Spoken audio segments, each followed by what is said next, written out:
Welcome everyone to another next webinar with a super hyped team, which is obviously correlated to AI, and with a title Empowering Your Content with AI-Driven Approaches. Super glad to welcome 4 extraordinary panelists today. And ladies first, so first we have Ghada from Abbott. Ghada, how are you doing and how's weather on your angle? How are you doing? Fantastic. Then I will go from left to my right. We have Michael from Novo Nordisk. Michael, how are you doing? Ready for the webinar? Super ready. Glad to be here. Thanks for having me. Thank you, Michael. Our very great colleague, Florian Edouard from Grunenthal. Florian, same question to you. Ready for the webinar? Hopefully enjoying some nice weather. Totally ready. And our moderator of today's webinar, Nicolo from Hintalo. Nicolo, same question to you, and you also prepared some very interesting slides based on the feedback which we collected during the webinar's registration. So Nicolo, the stage is yours, and please kick off the discussion. Thank you, Dario. Yeah, actually we asked a question to the attendees while registering to this webinar, so will be, I think, very interesting now to discuss with you guys the outcomes of this question, of this pool. So we basically asked which of the following AI application in content strategy has the most tangible and measurable results. And as you can see from the slide, the main answer was related to was selected the use case about support marketing and content creation and moderate content. But then we have another couple of use cases that I think are very interesting. That is one related to fast and optimized MLR process, and one that maybe is more well known about KPI tracking and content KPI tracking. But I would really like to hear your also your comment on these answers, see if they are in line with with your expectation and your actually goals in in your daily activities. So please, I don't know who wants to start. Maybe from my right, maybe Mike, you can start. Yeah, there's some really interesting use cases here. I think for us at Novo, all of the use cases that we see here, they're kind of enabled by the data foundation. So for us, before we get into optimizing the MLR process, we need to make sure that our content is described and tagged kind of like correctly. And one of the things that we started before any talking about these specific use cases, that we're looking at using AI to tag materials. So starting with images and seeing if we can use machine learning to actually scan our images and then tag them based on what's in it. So we're using the Hintalo actually at the Lyrico platform. We actually ran a pilot in January where we used machine learning to basically categorize all of our component images into what's in them, and we could tag product packaging, whether or not there's a patient in the image. And not to go into like too much into it, but this sets the foundation for us. So we're in the data maturing phase. So before we do any of the use cases that we see here, then we need to make sure that our data foundation is set and we see tagging as the best way to do it. We can't scale this with people because normally we rely on humans to tag components or to tag materials. So we're seeing if we can use AI to actually take some of the bulk of that work, and the results have been super good. So for us, like I said, we're in the data maturing phase. But I'm curious from the other panelists if you have any thoughts on that or where you've started.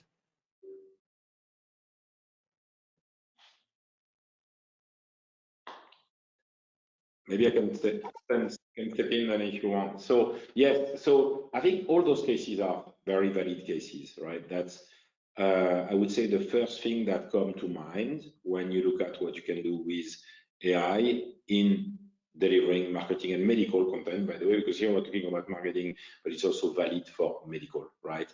One of the things that is striking for me is that this is only the visible part of an iceberg that is far bigger. There are a lot of applications. You know, for me, a marketing strategy is a basic strategy. So it is, you know, where you're going to fight and how you're going to win. Here, we're talking a lot about the how we're going to win. So yes, tagging is critical. LMR is critical because that's a bottleneck in many companies. KPI tracking, all that is going to help everyone prove the value of AI, build the business cases, experience with the technology, create familiarity in the teams with the concept of AI. But I totally believe that upfront, before that, for instance, in the US, analyzing the claims data, you can have a deeper understanding of which customers are eligible for your product and the most likely to get it, which customers are the most likely to prescribe your product based on their past behavior, and matching the two, how you hit the magic formula of getting the right message to the right customer for the right patient, so that there is a therapeutical benefit for the patient, a personal success for the HCP, and a business success for you. So I think really AI can help us articulate all that. We are just, in my mind, at the beginning of a journey with the use cases that deliver immediate return on investment, which is a good approach, because that's totally the opposite of what we've done in the past, where we invested 150 million in CRM systems that at the end of the day, we are just automating call recording in the field. So I think we are going into a very positive direction there. I fully agree here, because when I look at that, I see how even the mindset of the people is still use case based, which is the opposite, as you rightfully mentioned, where we buy the CLM and then we decide what to do with it, or we buy the marketing cloud and see how can we automate, which is the right approach. I think it also relates to the fact that there are still maybe some skepticism, maybe some fear, and this is why we're taking it as baby steps.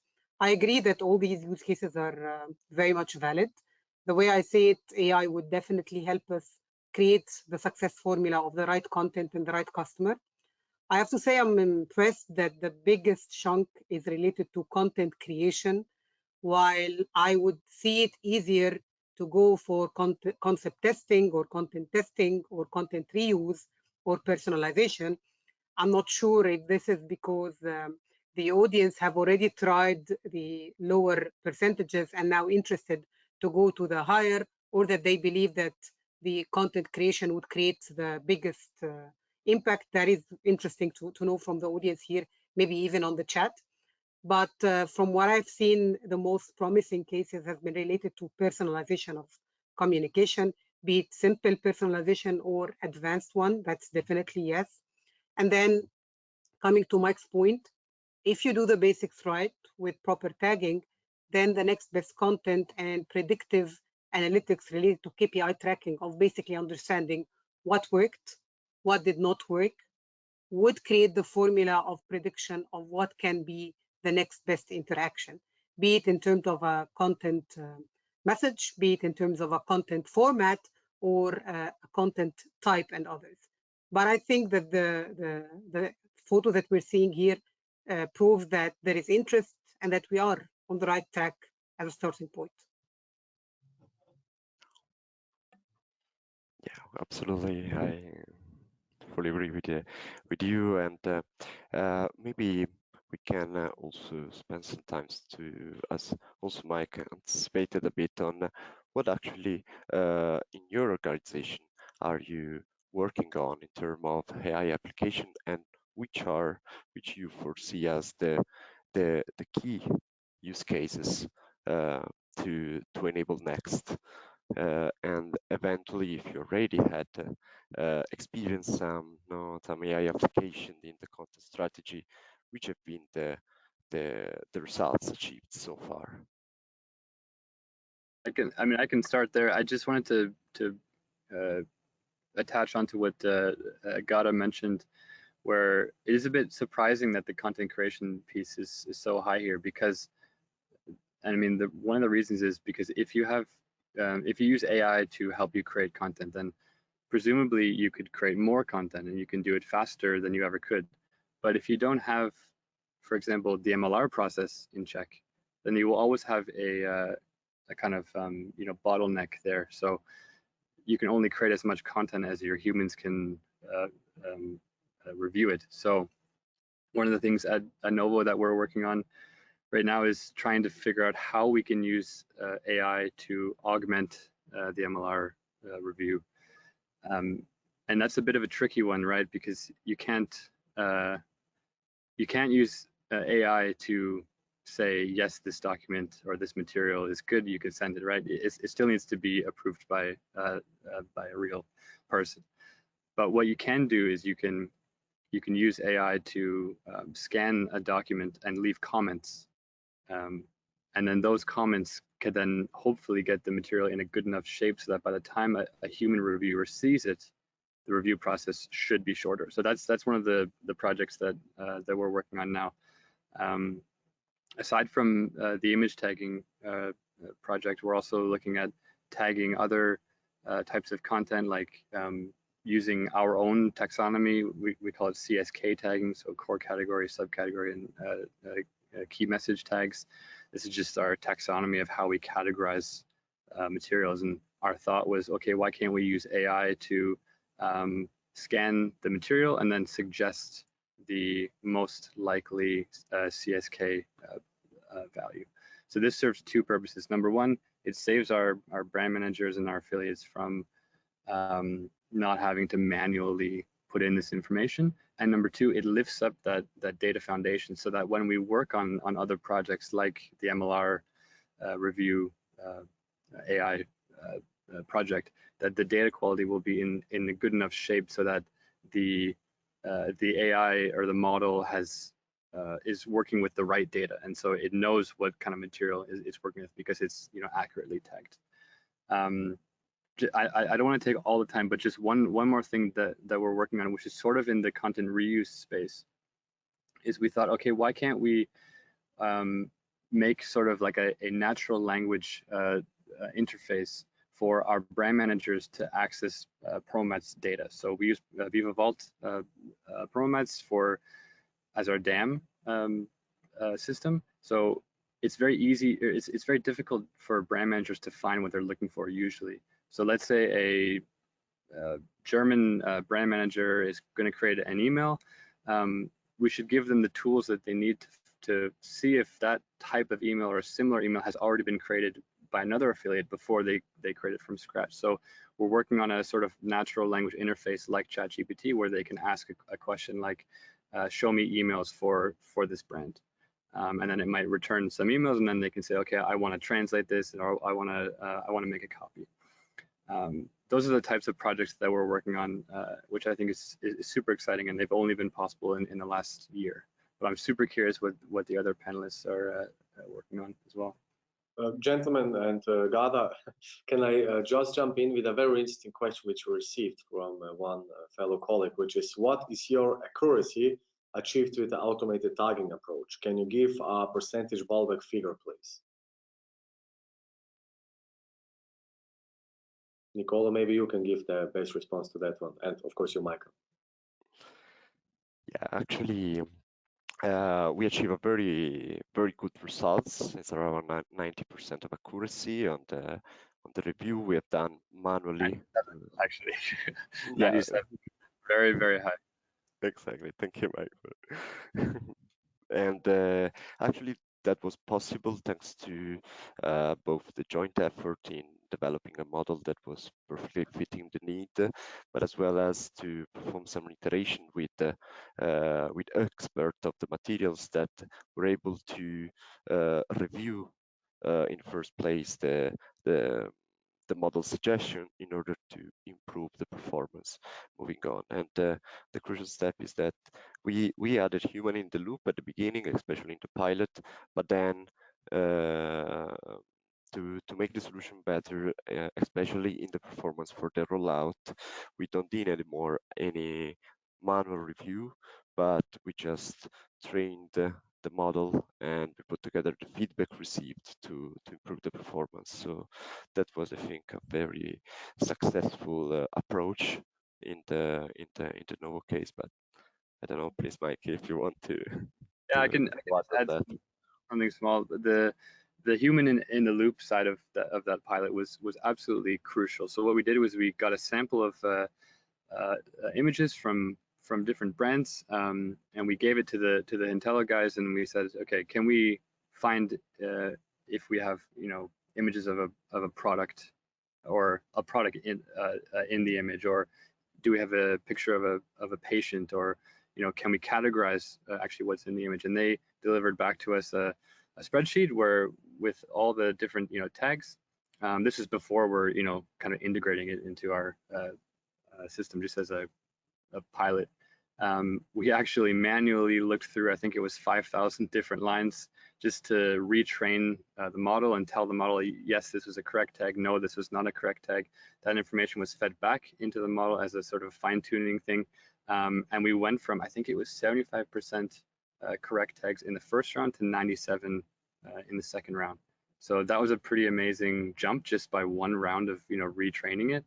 And these are the types of things that make you, like in this line of work, that make you go like, wow, if that's possible, then what else is possible? And that's why we wanted to expand this from images to our taxonomy, and then future videos, and maybe other things.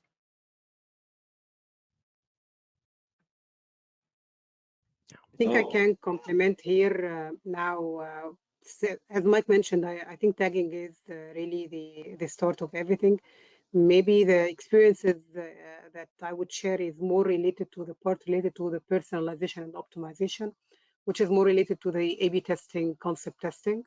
It has always been there, even when there was no AI. It used to be the market research, and it used to be important. I think now with the AI, the idea of the test and learn as a way of work, not just as a pure concept testing that you push the concept and see it, is really valid and has been shown a lot of impact in terms of performance, impact in terms of customer needs. And once you do that correctly, and you have this continuous personalization and optimization loop of using AI for the continuous A/B testing, with a proper tagging, that would link to the content KPIs tracking, because by design, you'd be able to have a full list of data-driven insights that can tell you to the level of the customer or to the level of the segment what content worked, what message worked, what imagery worked, what title aspect worked, how format can be, and what can you do next. So maybe it's more of the cycle. I know that this is more here of a columns, but when I look at the entire cycle, if you tag right, if you proceed with developing your content with a proper testing and optimization, you're going to be able to have the proper content KPIs that will feed into the next loop of what to develop. And again, for me, better performance, better customer satisfaction, and we've seen it in the results, but more importantly, more of a data-driven approach in deciding what to brief to your vendor, what to kill as an idea or a development, what to increase or decrease. So maybe taking a step back. So first, precautionary statement. What I'm going to talk about, we are a mid-sized company, right? So we are not like the people who can invest hundreds of millions in new technologies. We have to place our bets. And what I'm going to talk about is about commercial application of AI, not R&D, because we got a lot there, not production, because we also got a lot there, but really, really commercial. So what we did was to look at all the vendors, all the press, everything, and we brainstormed with our teams what were all the possible use cases of AI across all our commercial processes.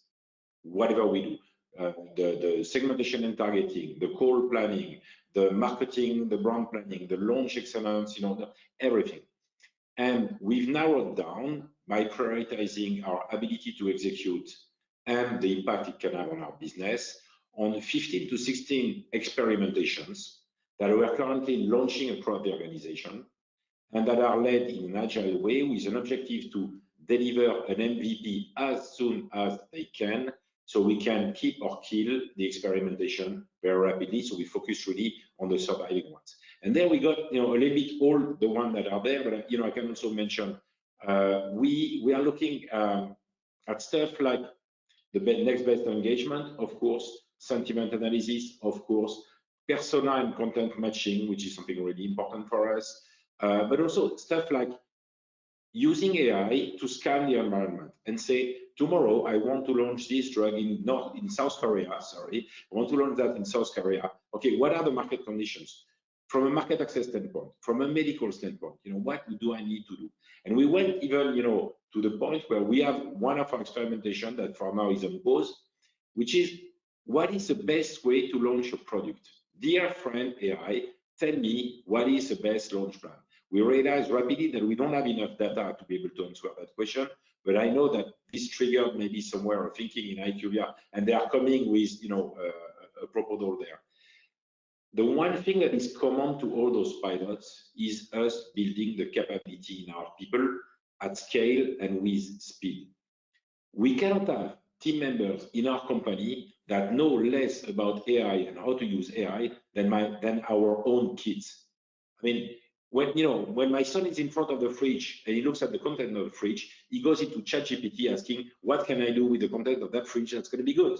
And the system tells him, you can do this or you can do that, and then he does it, right? We need all our team members to be as familiar with AI at that, so they can imagine their own use cases and drive the company transformation. Because that's how we're going to all win on that journey. So it's a super exciting time. I just have to echo the sentiment that you just said, Florent, about the prioritization, because I mean, all of us in this call now, we know that there's a million different use cases with AI. I mean, there's every day, every hour, there's some announcement, a new model, a new this, a new that. So I think, like, for me, one of the challenges is kind of like talking to our affiliates. For me, in my role, it's speaking to affiliates and understanding their needs and their pain points with content creation. Like, for example, the MLR process takes too long, so on and so forth. And then being able to take all that information, synthesize it into groups of use cases, and then saying, exactly like you said, this use case is a sort of low-hanging fruit, and it will provide a lot of value if we get it right. Therefore, we should prioritize this. That exercise is easier said than done.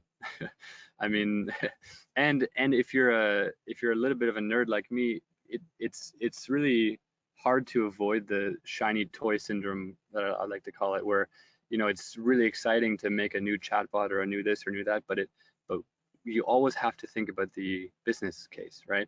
You always need to prove that this is a valuable thing to invest in, because it's not enough that it's cool, right? It needs to be providing value. So I just thought that it was interesting that you brought that up, and I think it's a really important point to kind of nail home. Yeah, we just to add on what you said, we have two types of experimentations. We got the experimentations where we want to prove ROI, so that it's going to work and deliver value. We got the experimentations where we just want to learn, because at some moments you need to play with the toys, as you say, the shiny toys, to actually understand what they do, how they work, and maybe we're not going to do anything with them, but we'll get some knowledge out of that. Absolutely. And if I can build on that and maybe make a question to you on that is, when, as you all said, when we work with state-of-the-art technology, the first goal is to pilot the solution, to test it, and then eventually select the most successful one and roll it out to the organization. And in doing this exercise and this activity, which are, if any, the main challenge that you see in the adoption on the solution after the pilot phase, and which are eventually the way in which we can overcome this challenge eventually? I think I can start here. So I think here Mike and Florent mentioned it, but the biggest challenge is actually to bring that back to the business, to start with a business problem, not the other way around. It's very, very tough to force the business mindset first, because technology is by design the most exchangeable, the most good, and I feel good when I talk about a new thing.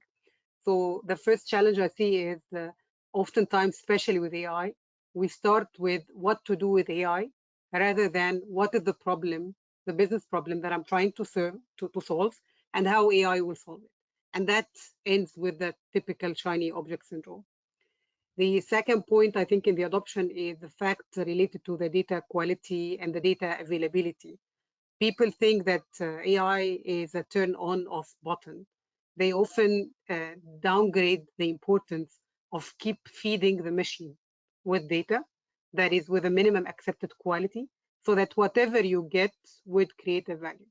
This leads to a very good ideation, but then not enough people used it, not enough people inputted data on it, and accordingly, it is not as valuable as you want to be. And I think Mike mentioned the idea of the human touch. I would repeat it again, definitely the human touch, especially if you have an organization that have an IT or an AI or whatever department and then a business department. You need the human touch of the business logic to make it work. And the last thing that everyone says, but it makes more sense in pharma, is the part related to the ethics part, especially when I see on the screen things like MLR process or content creation. The reason pharma didn't indulge in that much is related to the ethics and the compliance. The idea of the algorithms bias, the idea of the intellectual property rights, copyrights. How are you going to do that? How accurate it would be? And with that in mind, you would need to basically, if I look into the solution part, you would need to first think of the most burning business question and business problem that will help in the prioritization. Build a team with a clear mindset and vision in mind, and this team includes the human power of it. How are we going to use the data? How are we going to incentivize or motivate people to use the data and continue using the data, not to get frustrated when the model is not right in the beginning, how to continue being that. And of course, if it comes to things that have to touch with data collection or data privacy, involve from the very beginning the respective teams in place to analyze flag early enough, because it's nothing more frustrating than doing the extra mile and then get blocked by a big no because of a major intellectual property breach or a major algorithm bias that you cannot move forward. Just to sorry, go, Michael. Oh yeah. I was just gonna say I completely agree with everything that you just said. I just want to add on that you know, one of the challenges that I see with my projects and our initiatives that we're working on is that, I mean, take for example the chatbot that I was talking about. We can add all kinds of amazing features and all kinds of, you know, it can make a copy in PromoMats and it can do all this amazing stuff. It can translate material, but if you don't have the resources in place and the training in place to help your users actually use the tool, it's kind of like giving someone the keys to a car without having a license, right? Because people come to our team all the time and say, hey, I know that we have, you know, Copilot in Novo Nordisk and we have ChatGPT. We have a Novo Nordisk, you know, ChatGPT that we can use, but I just don't know where to start, right? Because there's so many different use cases. So I think for me, it's not about creating interesting solutions and then just giving them the keys and going, okay, you go have fun with it. It's a whole change management process, and that's unfortunately difficult to scale, but it's completely necessary, right? Otherwise, it won't be a successful pilot. In meantime, we received another interesting question. So if you don't mind, I would like to raise that, which is you did a pilot of auto tagging based on contextual tagging. So that's the first question. And within that question, we have, what about strategic tags?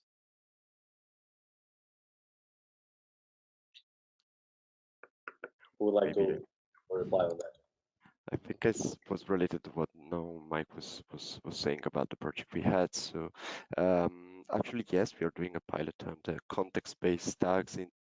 If this means understanding the purpose of the document or the key messages that each material and asset convey, that's the answer is yes in this case, and this is also linked to the strategic one, because when talking about key messages, we are actually classifying the document based on the strategic objectives that each brand team has. So that is actually in scope. Yeah, and I can add on that. So if I understand it correctly, then yes, we are doing strategic tagging in that. As you just said, Nicolo, we're essentially giving the model or giving the AI our existing taxonomy. So we have our existing taxonomy, core category, subcategory, key message. And within that, we're saying, okay, scan a document and you tell us what you think is the most applicable one. So it will return us back, and we're in the middle of the pilot now, so this is an ongoing thing, but we're hoping that it will say, okay, there's a 97% chance that this key message matches, and then the next one is a 85% chance that this key message matches, and so on and so forth. And we would be able to set the confidence score to say, okay, anything above 90, you should apply to the material.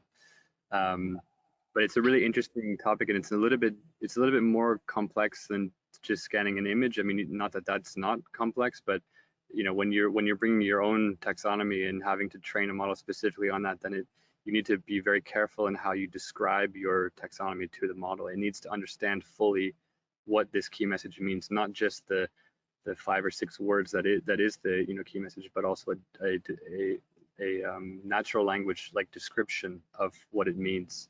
Otherwise, it will be difficult for the model to be able to accurately apply. I don't want to get too far into the weeds, but I mean, that's the kind of project that we're working on now. Okay, if you don't mind, last question, which is first we start with the comments, some great insights and applications across the engagement continuum. Curious to understand if there are any use cases in leveraging AI to incorporate insights from primary market research, like competitor intent to RX brand attribute association to drive content strategy. Quite long question, right? So yes, that's what we are currently. That's one of our experimentations. We are going there now. It's highly complicated. Let's face it. What is easy to do is what we call an AI buddy, where you dump all your market research and information on the market and all that, and that's going to answer your questions.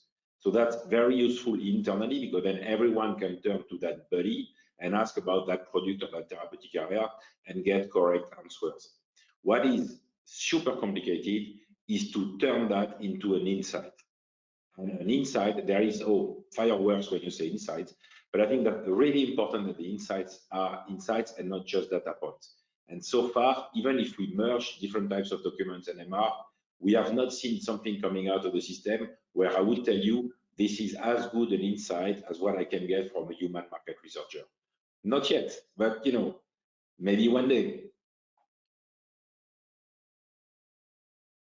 It's it's super interesting when you talk about getting insights from data, or I think the term is like augmented analytics. If you can have a dashboard with data, like for example, we have a dashboard where we have content insights. So how much percentage content has been reused in each market?